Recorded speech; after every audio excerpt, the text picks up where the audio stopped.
A gunshot echoed through the Montana wilderness as Violet Greene ducked behind a fallen log, her heart pounding wildly in her chest, one hand protectively cradling her swollen belly. At 8 months pregnant and on the run, she hadn't expected her water to break in the middle of nowhere with nothing but the vast sky above her and danger at her heels. It was 1876, and the promise of a new life in the West had turned into a nightmare. Violet had fled her stepfather's brutal ranch in Kansas after discovering his plans to marry her off to settle his gambling debts. Now, as the first contraction seized her body, she bit down on her sleeve to stifle a cry. The men tracking her would show no mercy, especially to a woman carrying the child of her deceased husband. "Breathe," she whispered to herself, closing her eyes as another wave of pain crashed through her. "Just breathe." The sound of approaching hoofbeats made her blood run cold. She was in no condition to run, and with night falling, she had nowhere to hide. The footsteps grew closer, crunching on fallen leaves. "Miss, you hurt." The voice was deep, tinged with a southern drawl. Violet remained silent, clutching the small knife she kept hidden in her boot. "I ain't with the men that's been tracking you. Saw them at the trading post, heard what they was planning." The stranger's voice softened. "Name's Reid Ryder. I run cattle 'bout 10 miles west of here." A particularly powerful contraction struck, and Violet couldn't suppress her moan of pain. Instantly, the stranger's face appeared above her hiding place. She found herself staring into the most startling blue eyes she'd ever seen, set in a sun-weathered face beneath a worn leather hat. "Sweet Jesus," he breathed, taking in her condition. "You're having a baby." "Don't touch me," Violet warned, brandishing her knife with a trembling hand. The man called Reid raised his hands slowly. "I ain't gonna hurt you, madam, but those men looking for you will be here before long and you need help." Another contraction seized her, stronger than the last. Violet doubled over, dropping her knife. "Please," Reid said gently, "let me help you. My horse is just yonder. I can get you somewhere safe." Desperation won out over fear. "I can't ride," she gasped. "The baby, it's coming." Reid looked around quickly, assessing their situation. "Then we make do right here." He removed his coat and laid it on the ground. "What's your name, madam?" "Violet," she managed between breaths. "Violet Greene." "Well, Miss Violet, seems like you and I are about to get better acquainted than either of us planned." As darkness fell completely, Reid built a small, sheltered fire and fashioned a crude tent using his bedroll and some branches. Violet's labor progressed rapidly, her cries muffled against Reid's bandana. She'd never felt so vulnerable, yet something in the cowboy's steady manner inspired trust. "You've done this before?" she asked between contractions. Reid gave a wry smile. "Delivered more calves and foals than I can count. Human babies. This'll be my first. Hours past." Reid kept his rifle close, ears alert for any sign of pursuers, while attending to Violet with unexpected gentleness. He spoke in a low, calming voice, telling her about his ranch to distract her from the pain. "Not much to look at yet," he admitted. "Built the cabin myself last year. Got about 60 head of cattle, 2 good horses, and a dog meaner than a rattlesnake to strangers but gentle as a lamb once he knows you." When the final stage of labor came, Reid positioned himself to help. "Push when you're ready, Miss Violet." Violet gripped the edges of the bedroll, her body drenched in sweat despite the cool night air. With a primal scream that she could no longer suppress, she pushed with all her might. "I see the head," Reid encouraged. "You're doing fine. One more push." With a final, exhausting effort, Violet felt her baby slip into the world and heard its first indignant cry. "It's a girl," Reid announced, his voice thick with emotion. "A perfect little girl." He cleaned the infant with water from his canteen and wrapped her in his spare shirt before placing her in Violet's trembling arms. Violet stared in wonder at her daughter's tiny face, overwhelmed by a love so fierce it took her breath away. Reid moved to sit beside them, his rifle across his knees, keeping watch. Above them, the night sky blazed with stars, countless diamond points of light in the vast Montana darkness. "Thank you," Violet whispered, tears streaming down her face. "I don't know what would have happened if you hadn't come along." Reid looked down at mother and child, his expression softening in a way that transformed his weathered features. Carefully, he put an arm around Violet's shoulders, cradling them both. "We'll build a home," he said softly, his eyes reflecting the starlight. "If you'll let me, I'll build you both a home where no one can hurt you again." In that moment, with her newborn daughter in her arms and this stranger's unexpected promise hanging in the air, Violet felt something she hadn't experienced in a very long time. Hope. Dawn broke over the eastern mountains, painting the sky in shades of pink and gold. Violet had dozed fitfully, waking to feed her daughter and marvel at her tiny features. She'd named her Stella, for the stars that had witnessed her birth. Reid had maintained his vigil through the night, occasionally adding wood to their small fire. Now, as morning light filtered through the trees, he approached with a tin cup of coffee. "Not as good as it could be," he apologized, "but it's hot." Violet accepted the cup gratefully, her fingers brushing against his. "You should get some rest," she said, noting the dark circles under his eyes. Reid shook his head. "We need to move. Those men could still be searching, and you're in no condition to outrun them." He hesitated, then added, "My ranch is about 3 hours' ride from here. It ain't much, but it's secure." "Why are you helping me?"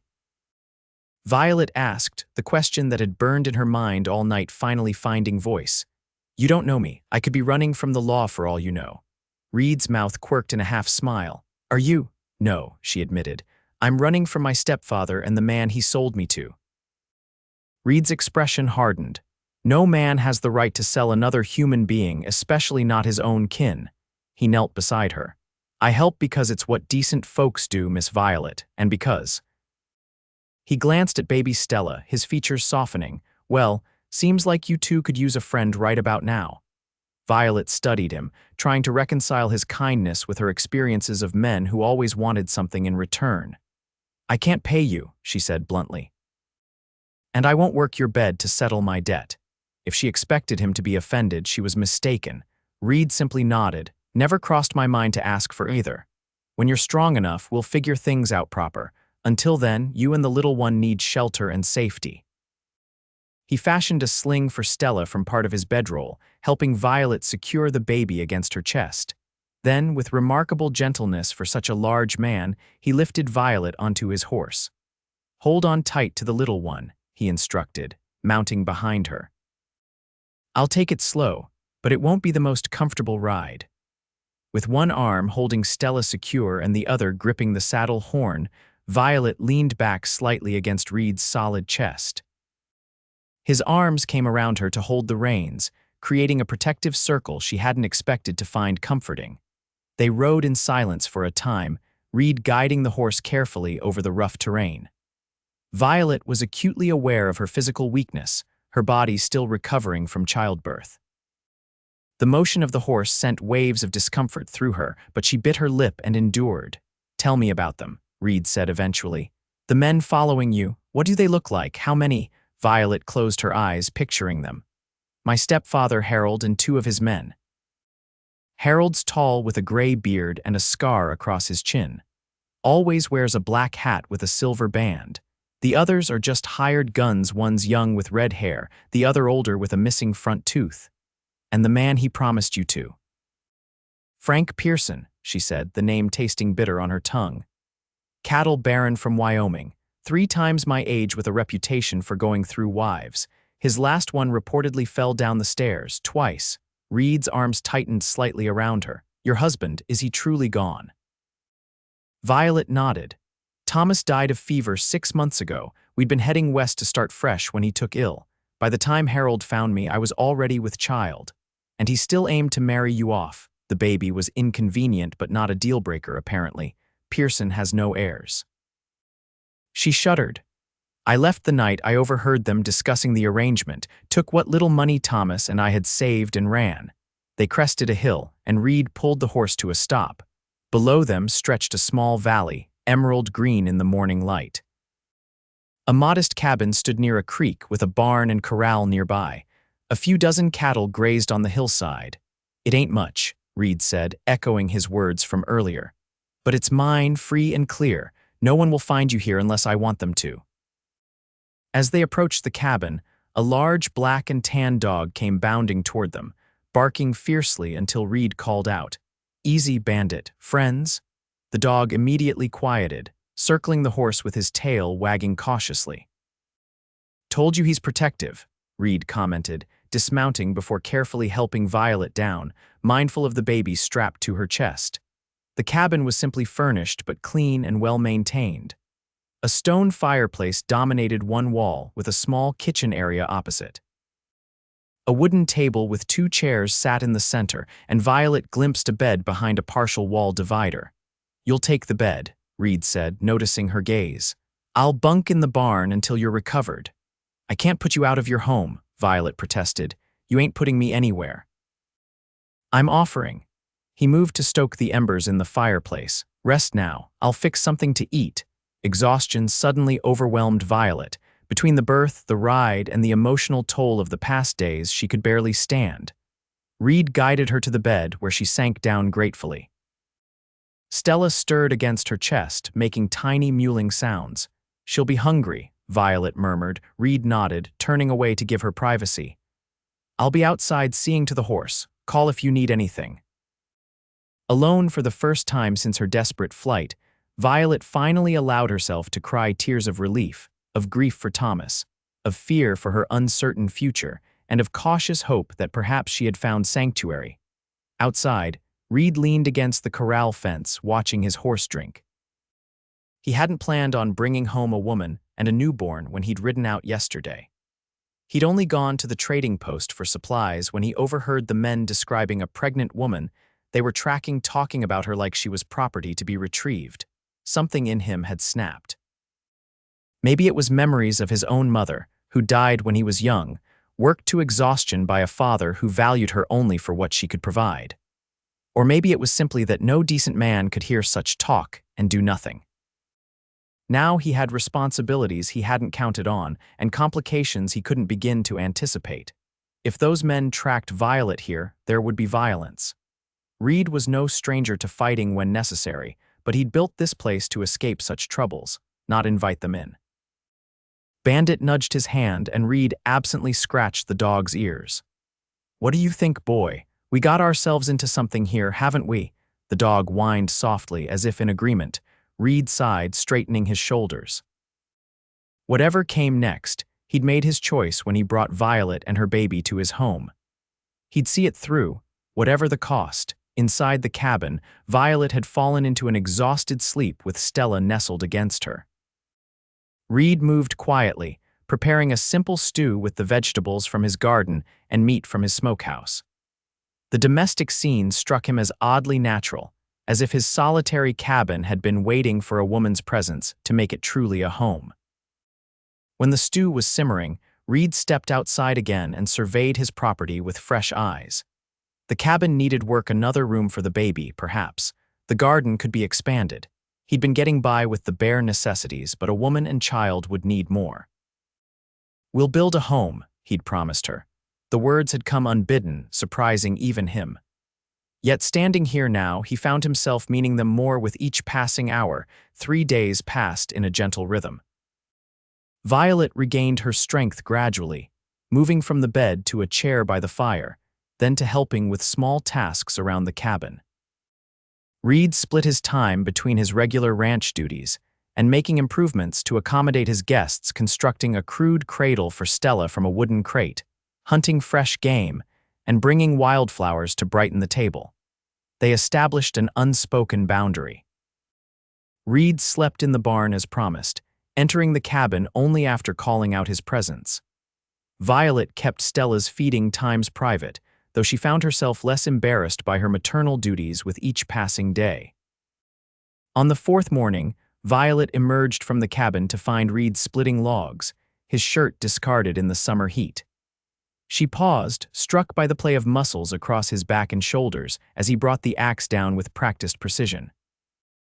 He was younger than she'd initially thought, perhaps 28 or 30, and beneath the trail dust and weariness, handsome in a rugged way. Sensing her presence, Reid turned, quickly reaching for his shirt. "Morning," he said, wiping sweat from his brow. "You're up early." "Stella woke with the sun," Violet explained, adjusting the baby in her arms. "I thought perhaps we could have breakfast together as a proper thank you for all you've done." Reid smiled, that slow transformation that made his eyes crinkle at the corners. No need for thanks, but I won't turn down a home-cooked meal. Let me just finish here. Violet returned to the cabin, finding a new lightness in her step. She discovered Reid's store of flour and coffee the previous day, along with dried fruits and other staples. Now she set about mixing biscuits and preparing bacon from his smokehouse. When Reid entered, freshly washed and with his damp hair combed back, the domesticity of the scene struck them both. For a moment, they might have been any married couple starting their day together. "Smells like heaven," Reid said, breaking the momentary awkwardness. He peered into Stella's makeshift cradle. "How's the little star this morning?" "Growing stronger by the day," Violet replied, placing a plate of hot biscuits on the table. Like her mother. They ate together, the conversation easier than it had been. Reid spoke of his plans for the ranch, the additional cattle he hoped to purchase, the orchard he'd started with apple and cherry saplings. "You've accomplished a lot on your own," Violet observed. Reid shrugged. "Been on my own since I was 16. Worked cattle drives, saved every penny. Took 10 years to afford this land, but it's mine now. No one to answer to but myself." "No family?" Violet asked carefully. "Father drank himself to death after my mother passed. No siblings that lived past infancy." His matter-of-fact tone couldn't quite hide the old pain. "What about you? Before your stepfather, I mean." Violet traced the rim of her coffee cup with one finger. "My father was a schoolteacher in St. Louis. Mother died when I was 12. Father remarried 2 years later. Harold seemed decent enough at first. When father died of pneumonia, Harold showed his true colors. How'd you meet your husband?" "Thomas was the son of another teacher. We grew up together." Violet smiled at the memory. "He had dreams of the West, a place where a man could build something from nothing. We married against Harold's wishes and left that same night." Reid nodded, understanding in his eyes. "Sounds like a good man."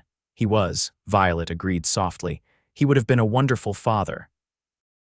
A comfortable silence fell between them. Finally, Reid cleared his throat.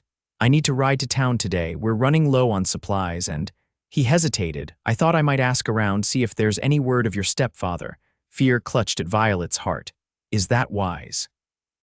"If they're looking for me, better to know than be surprised," Reid reasoned. "I won't raise suspicions, just listen. The trading post gets all sorts passing through." Violet couldn't argue with his logic, though the thought of being alone made her uneasy. "How long will you be gone?" "Most of the day. Town's a good 2 hours ride each way." He stood, placing his hat on his head. "Bandit will stay with you. He'll bark if anyone approaches. Keep my rifle by the door." After Reid departed, Violet found herself listening to every sound: the wind in the pines, birds calling, the occasional lowing of cattle on the distant hillside. Stella slept peacefully, unaware of her mother's anxiety. To distract herself, Violet began a thorough cleaning of the cabin. She found Reid's life revealed in small details. A Bible with a child's name inscribed inside, Reid Ryder, perhaps a sister who hadn't survived. A small collection of books on animal husbandry and agriculture. A whittling knife and pieces of half-carved wood. In a trunk at the foot of the bed, she discovered clothing, some clearly Reid's, but others too small, perhaps from his younger days. Among them was a woman's shawl, faded but still beautiful, carefully wrapped in paper. His mother's, Violet guessed, feeling suddenly like an intruder. She closed the trunk, resolving to confess her snooping to Reid later. Instead, she focused on practical matters: washing the few dishes, sweeping the plank floor, airing the bedding in the summer breeze.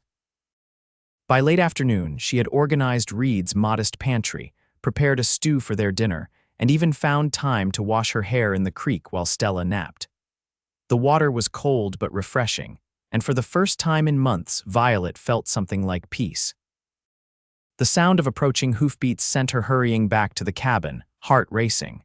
She grabbed Reid's rifle, positioning herself by the window. Bandit, who had been dozing by the cradle, was instantly alert, his hackles raised. Relief flooded through her when she recognized Reid's broad shoulders and the chestnut coat of his horse. But her relief turned to concern when she saw the tightness in his expression as he dismounted. "They were there," he said without preamble when he entered the cabin. "Your stepfather and his men, they're offering a reward for information." Violet sank into a chair, her legs suddenly weak. Did anyone recognize you? Make the connection? Reid shook his head. Don't think so, I kept to myself, just listened. They're telling folks you stole valuable property before running off. Property, Violet repeated bitterly. That would be me, I suppose. That would be you, Reid confirmed, his jaw tight with anger. They've been asking at every ranch and homestead within 50 miles. It's only a matter of time before they make their way here. The implications hung heavy in the air. Violet looked over at Stella, peacefully sleeping. I should leave, she said quietly. I've brought danger to your door. No, Reid's voice was firm, running again with a newborn. Where would you go? How would you survive? He knelt before her chair, his blue eyes intent on hers. Violet, I meant what I said that night. I'll build you a home, a safe place, but first we need to deal with these men. How? Desperation edged her voice. They won't give up. Harold never does when he believes something belongs to him. Reid's expression hardened. Then we make him believe you're beyond his reach. He paused, seeming to weigh his next words carefully. There's a preacher coming through town next Sunday, visits the outlying areas every few months. Violet stared at him, not understanding at first, then comprehension dawned. You're suggesting marriage, Reid said bluntly. As my wife, you'd have my protection legally. They couldn't claim you without challenging me directly.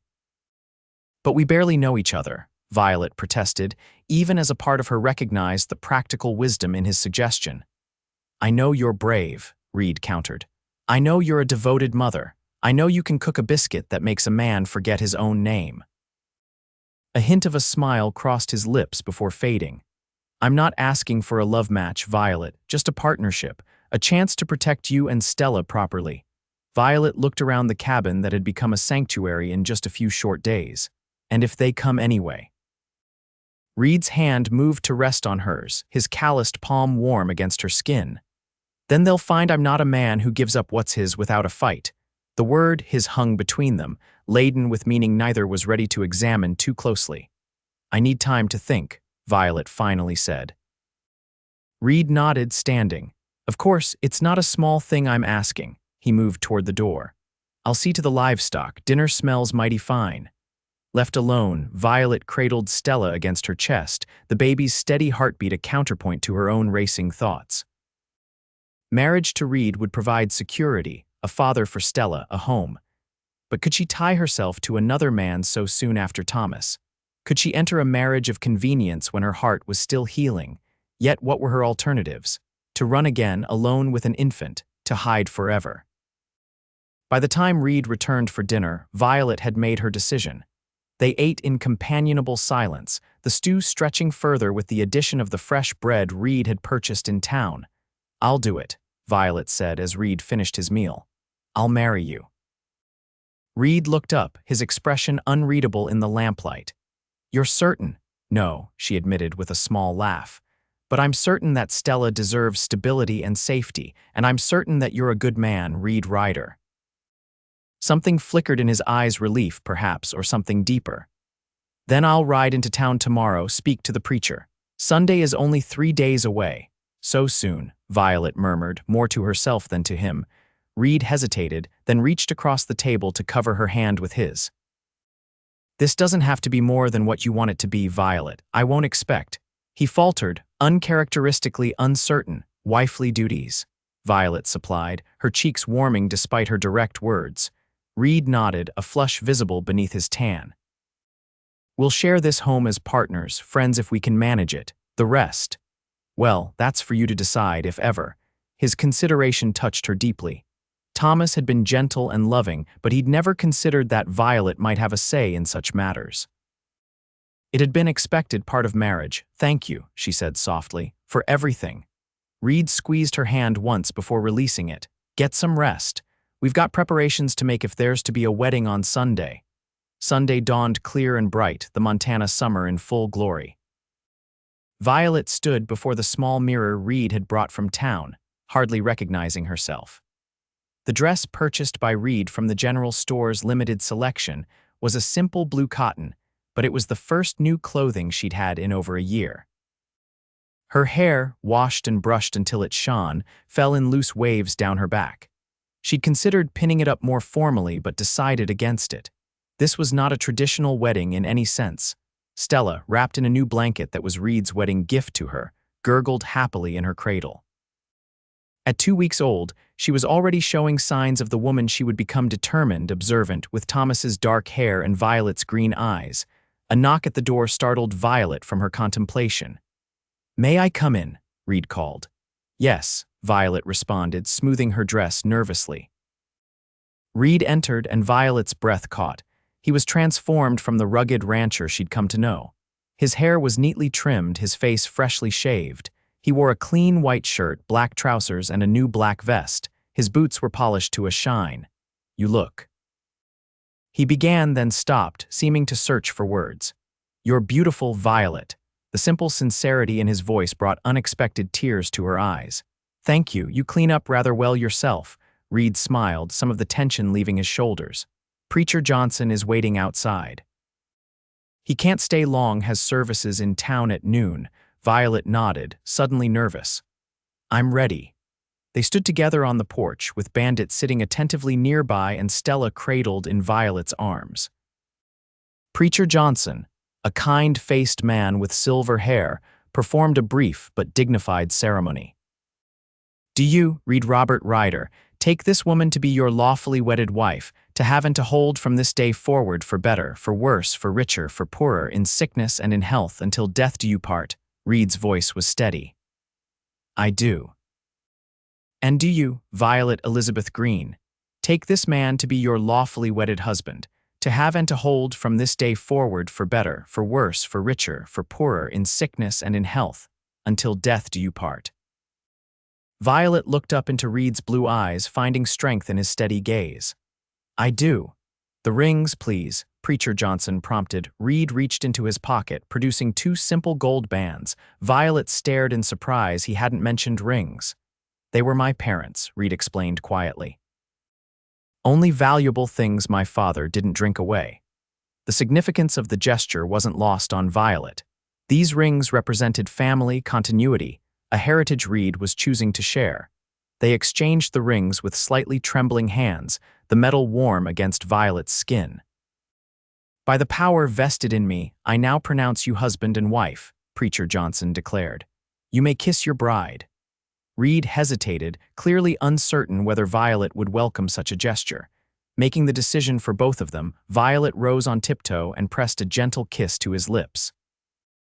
It was brief, chaste, yet she felt a surprising warmth spread through her at the contact. After the preacher departed, they stood somewhat awkwardly on the porch, their new status hanging between them like an unspoken question. "Well, Mrs. Ryder," Reid finally said, testing the name. "Are you hungry? I managed to get a small cake from the baker's wife in town." The normalcy of the question broke the tension, and Violet laughed. "Starving, actually. Wedding or no, Stella's appetite keeps me famished." They shared their wedding meal at the small table, now adorned with wildflowers Reid had gathered that morning. The cake, a simple vanilla with buttercream frosting, was a luxury neither had enjoyed in years. "I've been thinking," Reid said as they finished eating, "about expanding the cabin. Adding a proper bedroom for Stella when she's older, maybe a larger kitchen." Violet looked around the small space that had become home in such a short time. "I'd like that. Perhaps a garden too, a bigger one with vegetables and flowers." "Anything you want," Reid agreed, his expression softening. "This is your home now, truly." The word home resonated deeply with Violet.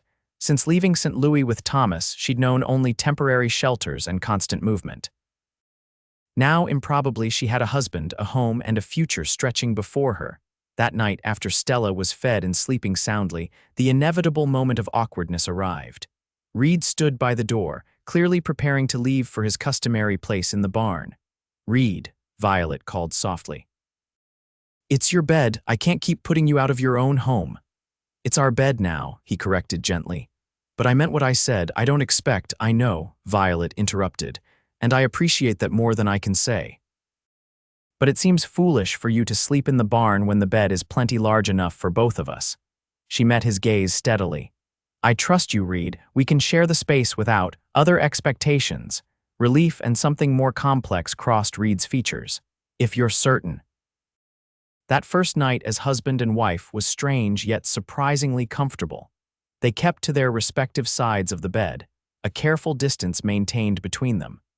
Yet Violet found Reid's presence reassuring rather than intrusive, his steady breathing a comfort in the darkness.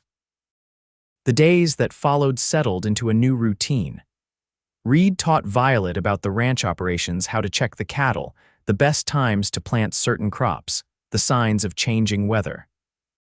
Violet turned her attention to making the cabin more of a home, using her limited sewing skills to create curtains from fabric Reid brought from town, arranging their living space more efficiently. They developed a rhythm, working together with increasing harmony. Reid proved to be a natural with Stella, his large hands surprisingly gentle as he cradled the infant. Watching him sing softly to her daughter as he paced the floor during a particularly fussy night, Violet felt something shift in her heart. 2 weeks after their wedding, as they sat on the porch watching the sunset, Stella sleeping in her cradle beside them, Reid broke their companionable silence. "I've been meaning to ask," he said, his voice carefully casual. "Your last name before you were married the first time, what was it?" "Griffith," Violet replied, curious about the question.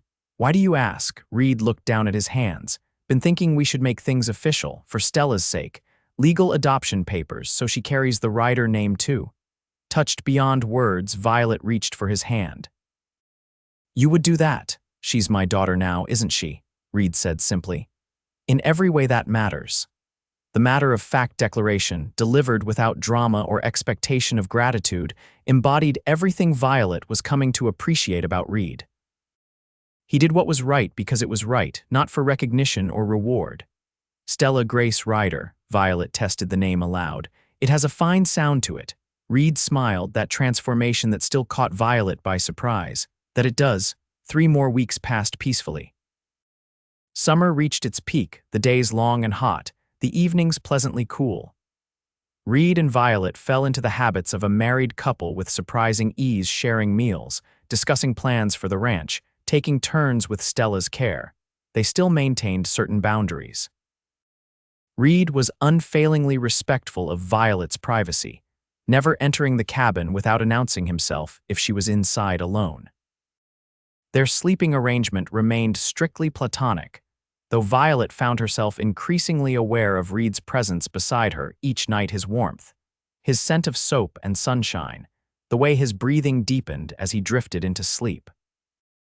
On a particularly sweltering afternoon, Reid suggested they cool off in the creek that ran through the property. Violet, sticky with sweat and tired of being confined to the cabin, eagerly agreed.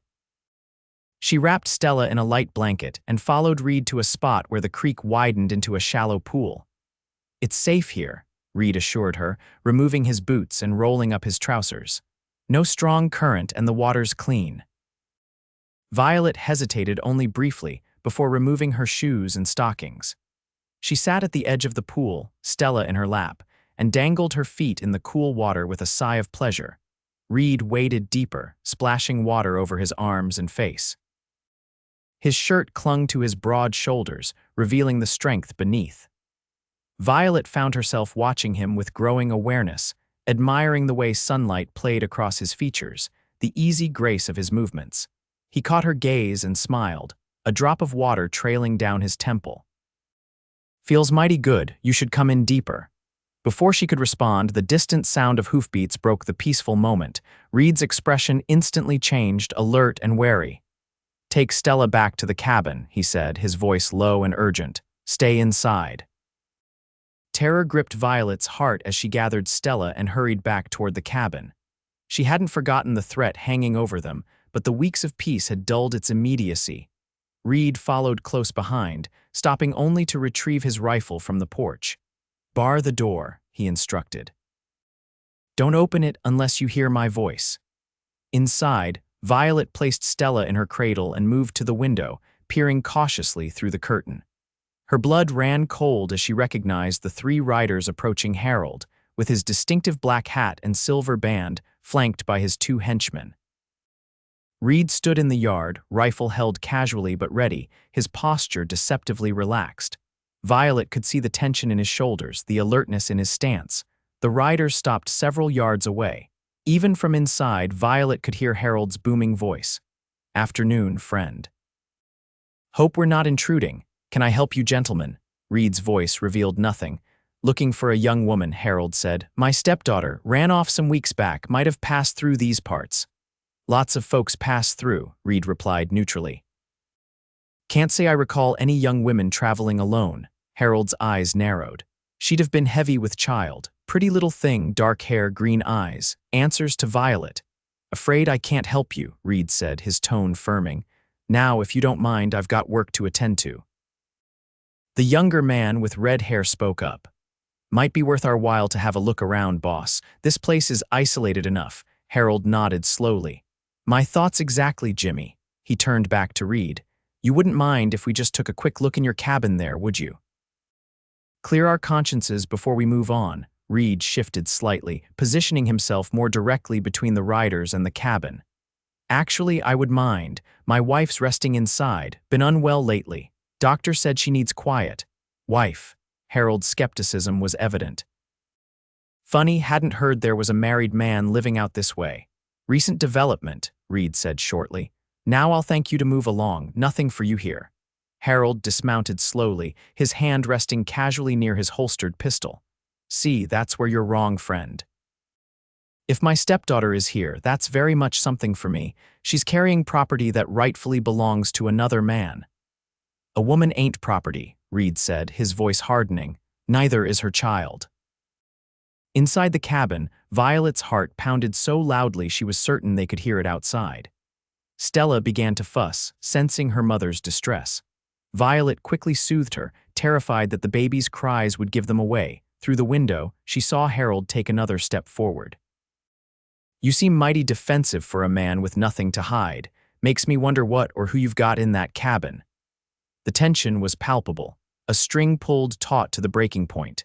Then, just as Harold's hand moved toward his gun, the sound of approaching riders broke the standoff. 4 men on horseback appeared, led by an older man with a silver star pinned to his vest. The sheriff, Violet realized with a surge of hope. "Problem here, Ryder," the sheriff called as they approached. Relief washed over Violet as she saw Harold's hand move away from his weapon. "No problem, Sheriff Davis," Reid replied, his posture relaxing slightly. "These gentlemen were just leaving."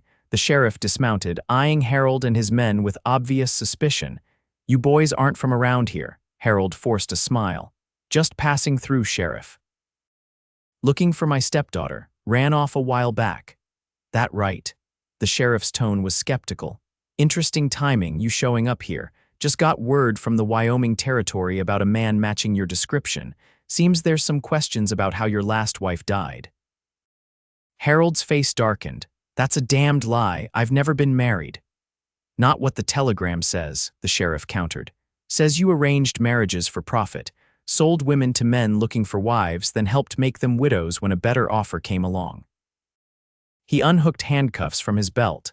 "Think you'd better come with me until we sort this out." The confrontation that followed was brief but intense. Harold attempted to flee, drawing his weapon. One of the sheriff's deputies fired, the bullet grazing Harold's arm. Within minutes, all 3 men were disarmed and in custody. As they were led away, Harold's venomous gaze fixed on Reid. "This ain't over," he spat. "That girl belongs to Frank Pearson by rights. He paid good money." "Your stepdaughter ain't here," the sheriff told him firmly. "And even if she was, no woman belongs to any man against her will. Not in this territory."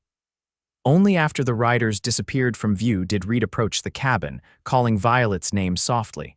She unbarred the door with trembling hands, Stella clutched to her chest. "They're gone," Reid assured her, gathering them both into his arms. "They won't hurt you, either of you." The sheriff returned alone an hour later after escorting his prisoners to town. Reid invited him inside, where he accepted a cup of coffee from Violet's still shaking hands. "Mrs. Ryder," the sheriff acknowledged with a nod. "I figured as much when I got Reid's message." "Message?" Violet looked questioningly at Reid. "Sent word to Sheriff Davis the day after we married," Reid explained. "Told him your situation, asked him to keep an ear out for Harold or Pearson." The sheriff sipped his coffee. "Got a telegram from Wyoming 3 days ago. Seems this Pearson fellow has a history of short-lived marriages, 3 wives, all dead within a year of the wedding. Your stepfather was his procurer."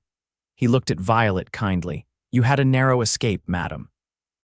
"What will happen to them?" Violet asked, her voice steadier than she felt. "Harold's wanted in 2 territories now. He'll hang, most likely. The others will serve time." The sheriff finished his coffee and stood.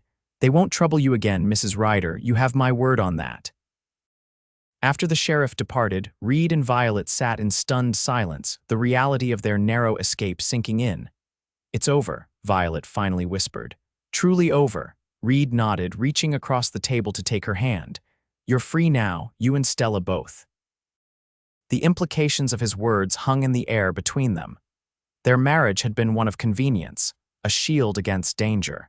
With that danger eliminated, the foundation of their union was fundamentally altered. "I should go see to the livestock," Reid said after a moment, releasing her hand and standing. "Reid," Violet called as he reached the door. He turned, his expression carefully neutral. "Thank you for everything." He nodded once, then stepped outside, leaving Violet alone with her thoughts and the sleeping Stella. That night, as they prepared for bed in their now familiar routine, Violet found herself studying Reid with new eyes.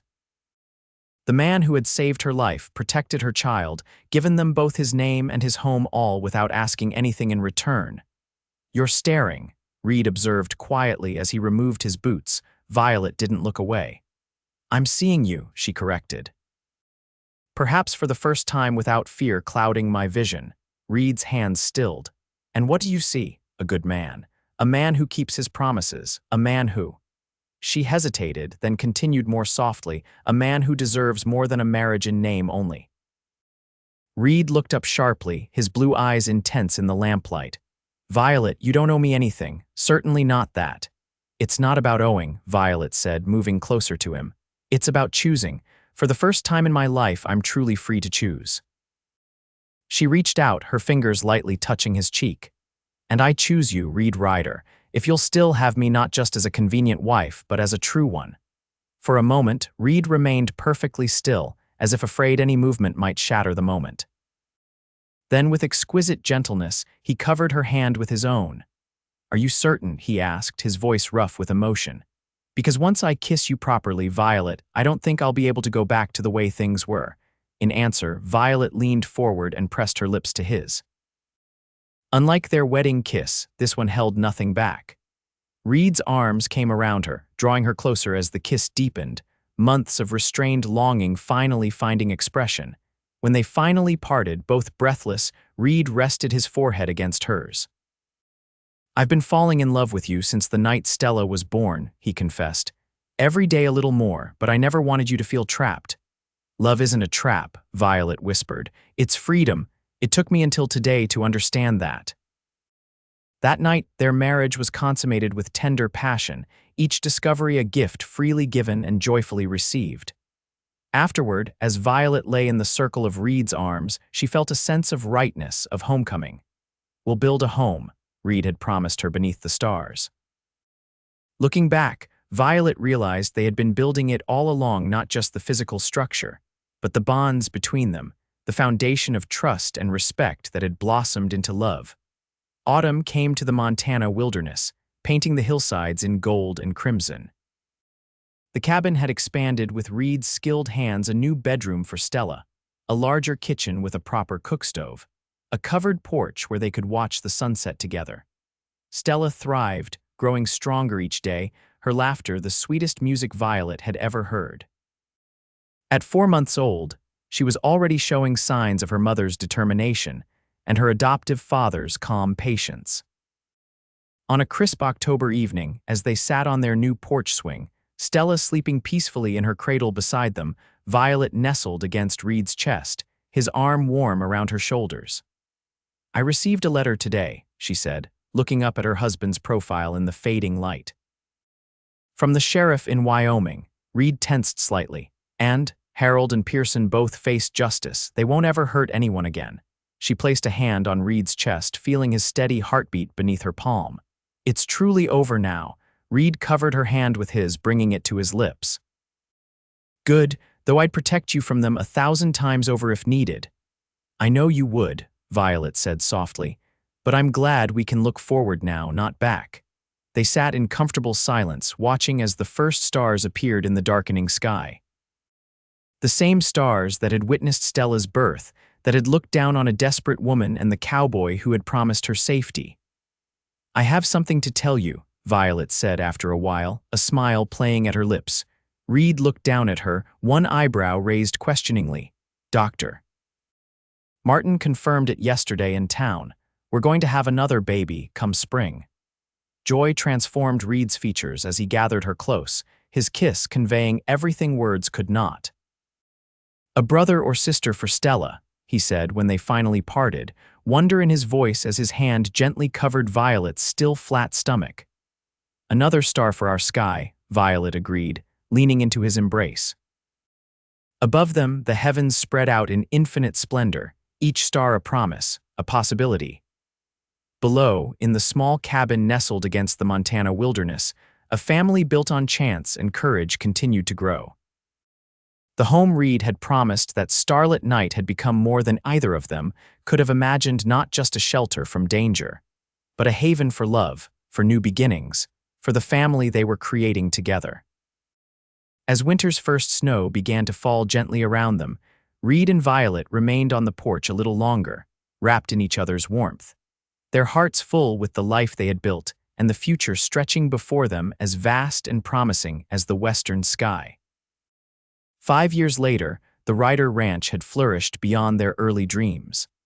What had once been a modest homestead was now a thriving operation with over 200 head of cattle, expanded pastureland, and a reputation for the finest horses in the territory. The cabin had grown too, transformed into a proper home with multiple bedrooms, a spacious kitchen where Violet's bred won prizes at the county fair, and a large front porch where the family gathered on summer evenings. Stella, now 5 years old, was the spitting image of Violet with her dark curls and determined spirit. She adored her little brother, Robert Thomas Ryder, a sturdy 3-year-old with his father's blue eyes and quiet strength. The newest addition, 6-month-old Emma Grace, cooed in her cradle, reaching for the mobile of wooden stars Reid had carved for her. On this particular evening, as Violet prepared dinner, Reid burst through the door with unusual excitement. They've approved it, he announced, sweeping Stella up in one arm and Robert in the other, spinning them around until they shrieked with laughter. The school board, Violet asked, wiping her hands on her apron, hope rising in her chest. Reid nodded, his face alight with pride. Construction begins next month. Your school will be ready by next fall, Schoolmistress Ryder. Violet's dream of following in her father's footsteps by bringing education to the scattered children of the territory was finally becoming reality. With Reid's support, she had petitioned the territorial government, gathered signatures from neighboring ranches, and even donated a corner of their own land for the schoolhouse. We're going to school with Mama, Stella asked, her eyes wide with excitement. Not for a few years yet, Star, Reid told her, using his special nickname for his eldest. But your mama is going to teach all the children from miles around. Later that night, after the children were asleep, Violet and Reid stood on their porch, arms around each other as they gazed at the stars, the same stars that had witnessed their beginning. Did you ever imagine this? Violet asked. That night when you found me in the wilderness. Reid's arm tightened around her waist. Not in my wildest dreams, I just knew I had to protect you, both of you. He kissed the top of her head. Best decision I ever made. We'll build a home, Violet quoted softly, remembering his words from that desperate night. You've kept that promise 100 times over, Reid Ryder. We built it together, he corrected gently, and we're still building every day. As if to emphasize his point, a cry came from inside Emma, awakening for her nighttime feeding. Violet smiled up at her husband, love overflowing in her heart for this man who had saved her in every way a person could be saved. Together, she agreed, standing on tiptoe to kiss him before going to tend their youngest. Reid remained on the porch a moment longer, looking up at the vast Montana sky. The stars that had witnessed his promise now looked down on its fulfillment, a promise kept. a family forged, a love that had grown from desperate circumstances into something stronger and more enduring than either of them could have imagined. Inside, surrounded by the family they had created, Reid and Violet Ryder continued writing their story, not just surviving, but truly living, beneath the same stars that had brought them together.